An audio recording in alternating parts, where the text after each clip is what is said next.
टोकावडे गावात शिंदे सेनेला जय महाराष्ट्र करीत शेकडो कार्यकर्त्यांचा भाजपमध्ये प्रवेश।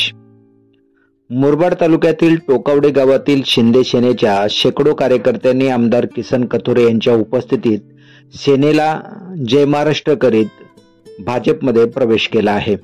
यावेळी टोकावडे गावचे उपसरपंच राहुल पवार, बाळकृष्ण पवार, अतुल पवार, अनु पवार, अनु राऊत, ज्ञानेश्वर पवार, हेमंत भोईर, विनोद गावंडा, विलास पवार, अनंता मेंगाळ, दशरथ बोराडे, अक्षय अगिवले, पद्माकर पवार, सुभाष भांगरत यांच्यासह शेकडो कार्यकर्त्यांनी प्रवेश केला। वैशिष्ट्य म्हणजे माजी जिल्हा परिषद सदस्य संजय पवार यांचे निकटवर्तीय संजय यशवंत पवार यांच्याबरोबर मुरबाड नगरपंचायतचे अपक्ष नगरसेवक विकास वारगडे व स्वीकृत सदस्य जगन माळी यांनीही भाजपमध्ये प्रवेश केला। यावेळी आमदार किसन कथोरे यांनी सर्वांचे स्वागत केले व उपस्थित कार्यकर्त्यांना मार्गदर्शन केले।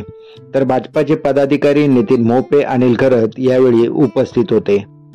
सतीश चंद्र घरत, मुरबाड।